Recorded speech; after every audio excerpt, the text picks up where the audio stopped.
Hello. So in today's video, I want to cover off a topic that I'm often asked about. Is it possible to communicate between a FortiGate and a FortiSwitch via an intermediary switch from another vendor? And the answer is yes, under some caveats. And I'm going to do this video in the sum of two halves. The first one we're going to look at is this case scenario, where we've got a FortiGate talking to the FortiSwitch. And then the next scenario, we're going to look at a FortiGate to a FortiSwitch directly attached, and then another FortiSwitch which is sandwiched, where the two FortiSwitches are sandwiched between the third-party switch. So, FortiLink uses ether type 0x88FF to discover its adjacent partner right now. Because this is ether type 2, it just gets forwarded straight through any switch. Any switch will just see that as a normal Ethernet frame and send it through, no problem. And then what will happen is that the FortiGate tells the FortiSwitch to now use VLAN 4094, which is the default management, and then it'll establish FortiLink DTLS connection over that VLAN. And then communication will come up. So this VLAN now becomes the native VLAN between these two devices. Now, the Cisco switch can use any native VLAN so long as it's the same on both ports, because a native VLAN is untagged, so it doesn't care about the tagging. This can be on 4094. The frames leaving that are going to be untagged. They'll hit whatever this native VLAN is here, whereby it'll be tagged into the switch. As long as both are in the same native VLAN, it'll be passed straight through upstream to the FortiGate. Now, if I look at this FortiGate here, you can see that there's no switch currently being detected, right? And if I come along here, we can see that all I'm getting from the downstream FortiSwitch is 0x88FF, which is the FortiLink Explorer Ethernet Type 2 frames. Now, the reason it's not learning that is I've actually disabled FortiLink on this FortiGate. So if I do a show system interface, if I just come along to my DMZ, hold on, DMZ, okay, sorry. Let me do config system interface. Didn't quite achieve what I wanted. Edit DMZ, show. You can see here that I've enabled LLDP on the FortiGate instead of using normal FortiLink. Now, I've done that for a specific reason. That's to and it'll become relevant for the second part where we look at the two switches communicating with each other. If I come back here, any switch, any vendor switch, unless it's got some special code, when it sees an LLDP frame, that frame is for local consumption, right? It's not going to pass it through. If it can't consume it, it's just going to throw it away. And that's not because the Cisco switch is running LLDP. If I come along here, you can see here on this Cisco switch that I've disabled LLDP and CDP on both these interfaces. So again, it's not because it's trying to process it, it's simply that it won't forward it. If I look at the Forti switch and I do a get switch LLDP neighbor summary, we can see here that even though the FortiGate is running LLDP and the FortiSwitch is running LLDP, it's not discovering anything because that Cisco switch is dumping those frames. So what I'm going to do now is I'm going to enable the FortiLink. So let's just come back here and just check again. There's no switch there. All right. So what I'm going to do here is I'm going to go set FortiLink detect, neighbor detect, and I'm going to go FortiLink end. All right. So in a few seconds we should see a switch here. So it's starting to discover. All right. We're starting to see some active frames here. You can see now before I was just seeing the one MAC address. Now I'm seeing two different MAC addresses here, 7.1 and FB. And there we go. So that FortiSwitch has now been discovered. And as simple as that, because I'm no longer reliant on the LLDP. I'm using FortiLink, which is Ethernet type 2, and it's just being passed straight through. All right. So what's going to happen now is that they're going to exchange details, and this switch will change to be in FortiLink mode. So if I just do here config system settings, do a get, and config system global get. Alright, switch management mode is now FortiLink. I should have shown you before. Previously it said local, right? So if I do a set switch management mode, the two modes there are local or FortiLink, and previously the box had been factory defaulted, and it was in that mode. It was in local mode. Okay, I'm not going to press enter there. End that. Alright, and now you can see that the DTLS is starting to happen there. All right, the communication, the control packet. So again, it doesn't matter that if I come along here and I do a show system interface, it doesn't matter that this is being told to use VLAN 4094. It's communicating. It's gotten an IP address. Where did it get that IP address? It got it from the DMZ interface. So if I come along here, I go to my FortiLink interfaces. I'm using this. I'm not using the native one because the native one is an aggregate, and I'm not using an aggregate. And there's my DHCP ranges there. All right, so that's all that was required. And now that switch is now online, and its ports have now been brought in, and I can now configure this device. And you can see there it knows that port 24 has got the connection to that to the upstream FortiGate, and yeah, we're ready to rock and roll. That's really how simple it is with a Fortinet Fabric. So at this junction, what I'm going to do here now is I'm going to pause the video, because what I need to do is I need to get on to the next stage where I add another switch, and I've got to move cables to do that. So bear with me. Okay, so I've rewired my lab now. So whereas previously the FortiGate was communicating to this first level FortiSwitch via the Cisco switch, I've now connected the FortiGate directly to this switch. And then I've subtended the Cisco switch southbound, and I've plugged in another FortiSwitch down here. So we can see the original FortiSwitch is up and running. Okay. Got its IP address from the DHCP pool.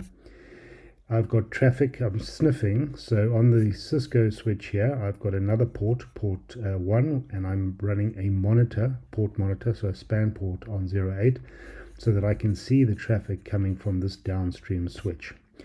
Now, obviously this rubbish here in the blue is coming from my Mac, which is sending out broadcast looking for my printer, so you'll just have to ignore that. But these 0x8FF frames here are the Explorer frames, the FortiLink Explorer frames. Now, as we mentioned previously, the FortiGate uses FortiLink to discover switches. But switch-to-switch communication is via LLDP, right? The problem is that the Cisco drops the LLDP. Now, the reason, even though we're seeing FortiLink coming across here, the reason we use LLDP is to establish auto ISL, so a dynamic trunk between the switches. So if you come from a Cisco world, think of this in the same way as VTP, all right? But as we mentioned initially, the Cisco switch is dropping the LLDP, it's not forwarding it. So clearly the discovery is not working. So what we've got to do here is tell this switch to use DHCP in order to find the FortiGate. All right. Now, as we mentioned previously, when the FortiGate discovers a FortiSwitch via FortiLink, it automatically creates a trunk port, it creates VLAN 4094, and then it runs the DTLS over that VLAN 4094. Now, that's not going to happen here because they can't see each other. So I've got port 23 from this top switch communicating with the FortiGate. I've got port 24 here connecting to the Cisco switch, and port 24 downstream on this switch connecting up to the Cisco as well. But what I have to do here is put this into a native VLAN, and I've just chosen VLAN 2001. And what we're going to do is, one, we're going to put port 24 here into VLAN 2001. So if I come across here, and I look at my VLANs, you can see there I've created a VLAN, all right, 2001. It's got a DHCP scope, but now I need to give it a DHCP option, which is option 38. So we're going to come along here, we're going to, option type is 38, it's IP, and so here what we are doing is we're giving it the IP address of the DMZ interface, or the FortiLink interface, which in this case is 10.10.10.1, so that the switch can get that IP address, it can reach out via IP to the FortiLink interface and request the configuration parameters and the registration and so forth, right? Now, the other thing clearly I need to do there is, because this is not the FortiLink, this is a native VLAN, we have to do some routing. Now, the switch will dynamically get its default gateway, which is 201.1, and it'll use that to get to the DMZ interface. So let's just come back here again and we look at my FortiLink, and we can see there's my DMZ interface. Okay, there's the one connected device already, and there is the DHCP scope. But because the FortiGate is a firewall, we need a policy. So here I've got any traffic coming in from VLAN 2001 going out to the DMZ, and then the return, the reflexive rules on the other side, and basically just allow all traffic there. And you can see that there's no hits to that policy right now. So I've set it up from the FortiGate side of things, but we're still not seeing anything because I haven't done anything with the switch side. So what we're going to do here is log in. I've already created the username and password. You can see I did that there just to save time. Now I'm going to go config switch controller global. Now if I just type get, I'll see what the default configs are. Alright, so you can see here that by default its discovery type is auto, which basically means use FortiLink. Clearly that's not going to work. You can see the management is CapWAP, DTLS. But you can see here it does have a DHCP option 38. Now what we're going to do is we're going to change that. So we're going to set AC discovery, and we're going to go DHCP. So let me just do question mark there so you can see the various options that we can use. But in this case we're going to use DHCP. And I'm going to type end. Now that's not the end of it, because if I do a diag IP address list, you can see it still hasn't got an IP address from VLAN 2001, and the reason being is I haven't put this interface into that VLAN yet. So if I come along here to my ports, so there's the managed switch. We can see here that port 23 is going up to the FortiGate. That's dynamically been discovered, but this is still in the default VLAN 1. But I can see that I've got MAC addresses learned. This top MAC address is the northbound or itself, all right?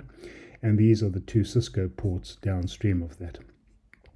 So what I'm going to do here is just going to put that into VLAN 2001. Apply, okay. And now what we're going to do is we will come along and just give that DHCP a bit of a kick. So execute interface DHCP client renew internal. And we should start seeing some DHCP in a moment.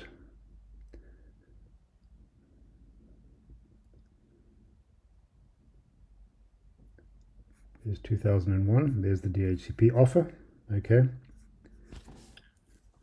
And there's the CapWAP starting there, all right. So it got its IP address, it's reaching out, and now it's starting to do its CapWAP and its communication with the device. And also the other thing it's trying to do, by default, all FortiSwitches, what they're going to do, the first time they come up, they try to reach out to FortiGuard Cloud to try and see whether or not they're registered in the cloud and whether or not they're meant to be managed by FortiGuard Cloud or FortiEdge Cloud. Now I haven't registered it in the cloud, so it's not going to be managed by that. So now it will fall back to being managed by the FortiGate. We just have to be patient. But if we come back here and we look at the policies, we should see hits on that policy now. Okay, and we are seeing traffic there. So we know that we've got communication between the FortiSwitch and the DMZ interface. Now what we should see here briefly is that switch is coming up, but as I said, it's going to take a bit of time to for it to do the negotiation, because it's at the moment it's still checking FortiEdge Cloud to make sure that it's not meant to be managed there, and you know, it will start in engaging the DTLS process over the native VLAN to start communicating with the FortiGate and getting its configuration from there. So I'm just going to pause this video again just till that's done, and then just to save time, and then I'll come back once it's complete. Right, so just coming back now, so the device is online. If we come back to the trace here, we can see there was loads of activity. All right, all the TLS communication going on.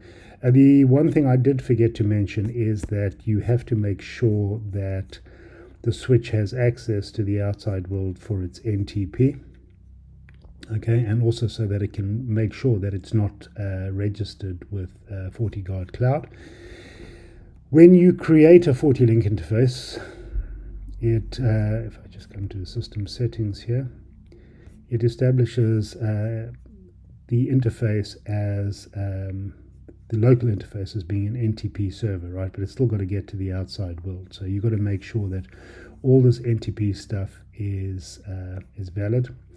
I can actually take out, so if we look at the NTP, if I come here to my FortiLink interface, by default, you always get this interface, right? This is the basic one, but it doesn't mean you have to use that one. So, because notice that the type is 802.3 aggregate, right?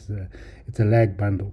You can use any interface you want on a FortiGate. You've just got to put in the right commands. So if I do a show config system interface, edit DMZ, show, you can see here that I have got set FortiLink enable. That's all you need. Once you've got FortiLink enable, you can then use that as a FortiLink port, and you can use more than one. You don't have to.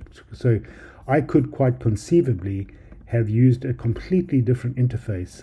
So if I could come to my internal, this is your internal switch, and I release a couple of the other ports, click OK, and then I've got these other ports here available for use. I could even use WAN 1, WAN 2. We really don't care. The names are irrelevant. You can use these ports for whatever you want. You can use them for routing.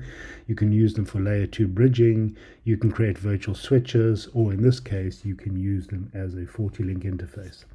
So yeah, it's very, very capable. But the point of this was just to show that we can actually put another FortiSwitch, and you can see here on the other side of a Cisco, HP, or any other vendor's switch, and you can see here that it's got its IP address from that VLAN 201. Now, that unfortunately is not the end of the story. Remember what I said is that when we use FortiLink, it dynamically changes the ports to being a trunk port.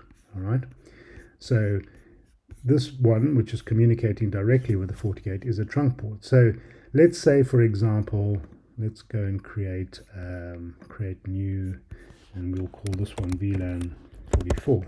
Give it an IP address of 44, and then 192.168.44.1/24.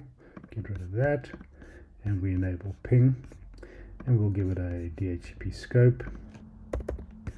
All right, so just making it a normal interface. Now, because that's not dynamically a trunk now, I'm going to have to come along here, and I can do one of two things. I can either simply add that one VLAN to there, get rid of the quarantine VLAN.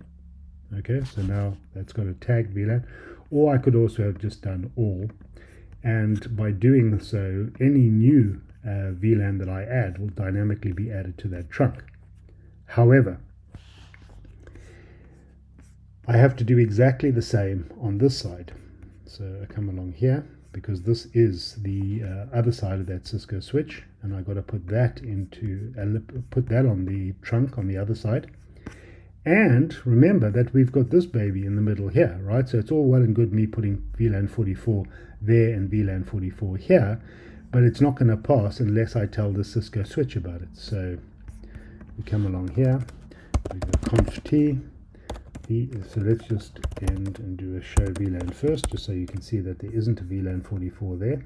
Okay, and let's go conf t VLAN 44 state active. All right, and then let's do end there, and what shall we do here? Okay, so what we've got to do here is, so that's already on the trunk, so we do a show run pipe begin interface. So if I look at these are my in and outgoing, so this is going towards the northbound switch and this is going to the southbound switch.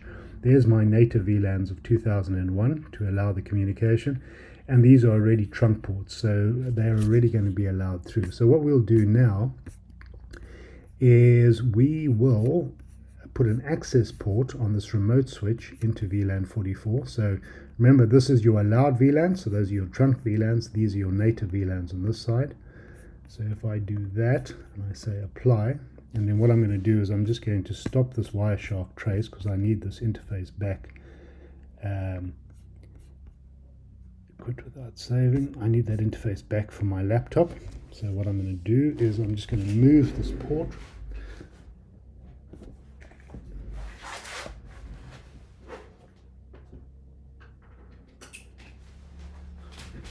Okay, I've plugged my Ethernet port on my laptop into that port, so it should see, so it's saying it's green now.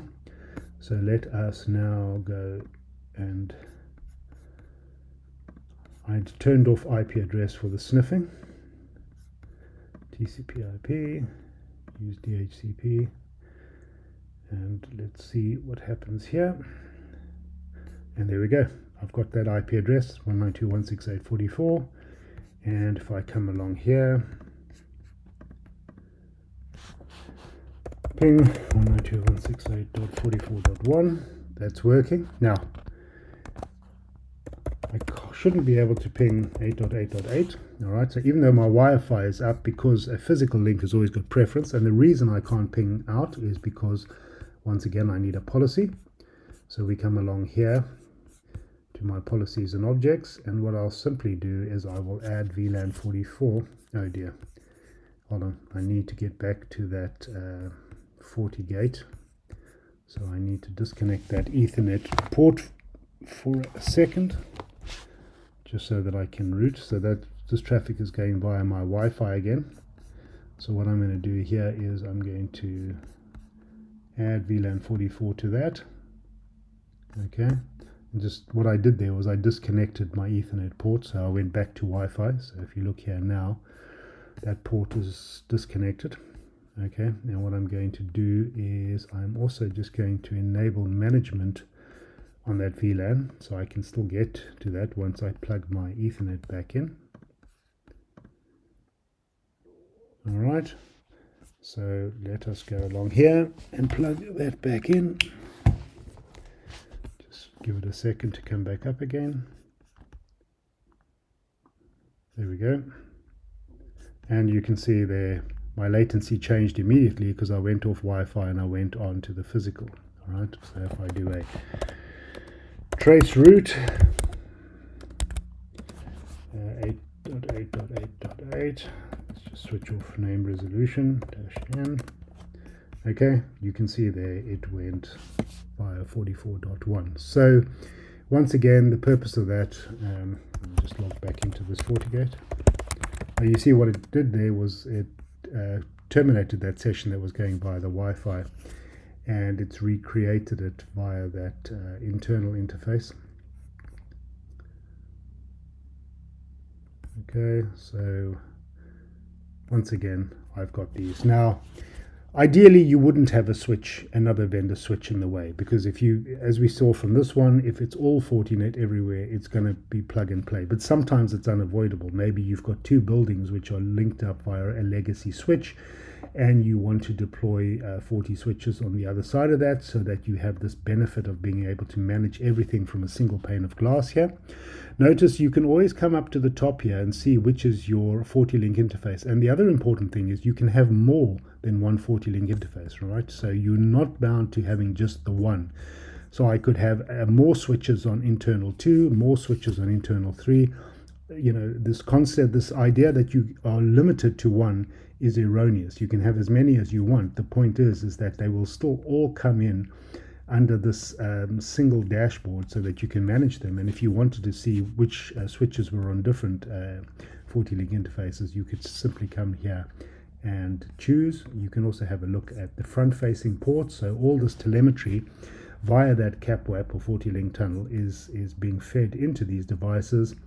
If I click on a VLAN from the top here, it'll show me only the ports that exist in that particular VLAN, right? So you know, this is the benefit of having having the FortiLink trunk, is that it gives you a single pane of glass to manage your wired, your wireless. I haven't added any APs onto this one. I could quite easily do so, but we see there that this is a baby. It's an ancient 60E, and it can manage 30 access points. In bridge mode, 10 in tunnel mode, because obviously tunnel is got encapsulation overhead because it's DTLS, whereas bridge is simply, as the name suggests, bridging 802.1q tags via the trunk link down to the switch. So hopefully that was useful, and hopefully moving forward, if you get any trouble with connecting Cisco, well, it doesn't have to be Cisco, 40 switches to any other vendor's switch, you know what to do now. Thank you very much for your time.